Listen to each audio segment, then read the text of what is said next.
Hi ಸ್ನೇಹಿತರೆ, ಎಲ್ಲರಿಗೂ ನಿಶಾ ಕನ್ನಡ ಚಾನಲ್ಗೆ ಮತ್ತೊಮ್ಮೆ ಪ್ರೀತಿಯ ಸುಸ್ವಾಗತ.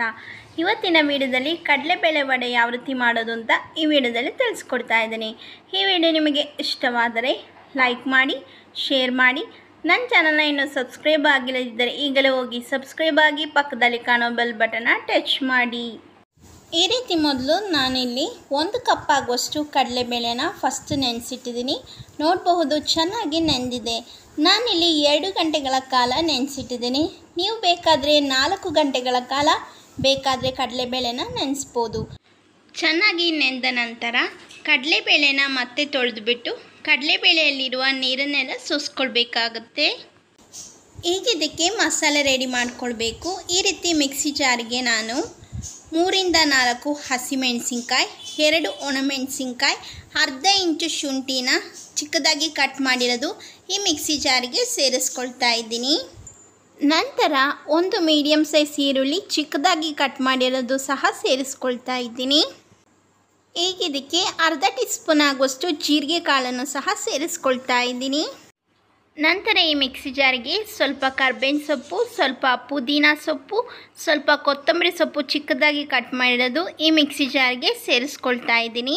ಹೀಗೆ ಇದನ್ನು ತೆರಿಯಾಗಿ ಗ್ರೈಂಡ್ ಮಾಡ್ಕೊಂಡು ಬರೋಣ. ನೋಡಿ, ಈ ರೀತಿ ತೆರಿಯಾಗಿ ಗ್ರೈಂಡ್ ಮಾಡ್ಕೊಂಡಿದ್ದೀನಿ. ಈಗ ಇದನ್ನು ಒಂದು ಬೌಲ್ಗೆ ಹಾಕ್ಕೊಳ್ತಾ ಇದ್ದೀನಿ. ನಂತರ ಇದಕ್ಕೆ 2 ಟೇಬಲ್ ಸ್ಪೂನ್ ಆಗುವಷ್ಟು ನೆನೆಸಿಟ್ಟುಕೊಂಡಿರುವ ಕಡಲೆಬೇಳೆನ ಹಾಕ್ಕೊಳ್ಬೇಕಾಗುತ್ತೆ. ಮತ್ತು ಮಿಕ್ಸಿ ಜಾರ್ಗೆ ನೆನೆಸಿಟ್ಕೊಂಡಿರುವ ಕಡಲೆಬೇಳೆನ ಸ್ವಲ್ಪ ಉಪ್ಪು ಹಾಕಿ ನೀರು ಹಾಕದೆ ಈ ರೀತಿ ತೆರಿಯಾಗಿ ರುಬ್ಕೊಳ್ಳಿ. ಈಗ ಇದನ್ನು ಅದೇ ಮಿಕ್ಸಿಂಗ್ ಬೌಲ್ಗೆ ಹಾಕ್ಕೊಳ್ತಾ ಇದ್ದೀನಿ. ಈಗ ಚೆನ್ನಾಗಿ ಮಿಕ್ಸ್ ಮಾಡ್ಕೊಳ್ಬೇಕು. ಈಗ ಇದಕ್ಕೆ ರುಚಿಗೆ ತಕ್ಕಷ್ಟು ಉಪ್ಪನ್ನು ಹಾಕಿಬಿಟ್ಟು ಒಂದು ಸಾರಿ ಚೆನ್ನಾಗಿ ಮಿಕ್ಸ್ ಆಗಿದೆ. ಸೊ ನಮಗೆ ವಡೆ ಮಾಡುವ ಹದಕ್ಕೆ ಹಿಟ್ಟು ರೆಡಿಯಾಗಿದೆ. ಫ್ರೈ ಮಾಡಲಿಕ್ಕೆ ಎಣ್ಣೆ ಚೆನ್ನಾಗಿ ಬಿಸಿಯಾಗಿರಬೇಕು.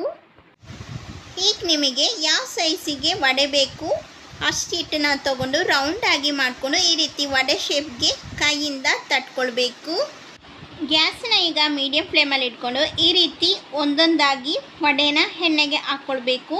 ಮಧ್ಯಮ ಉರಿಯಲ್ಲಿ ಇಟ್ಕೊಂಡು ಫ್ರೈ ಮಾಡ್ಕೊಳ್ಳೋಣ. ಈಗ ಇದನ್ನು ಒಂದು ಸೈಡಿಂದ ತಿರುಗಿಸ್ಕೊಂಡು 2 ಸೈಡು ಗರಿ ಆಗುವವರೆಗೂ ಈ ರೀತಿ ಫ್ರೈ ಮಾಡ್ಕೊಳ್ಬೇಕು. ನೋಡಿ, 2 ಸೈಡು ಗರಿಯಾಗಿ ವಡೆ ಫ್ರೈ ಆಗಿದೆ.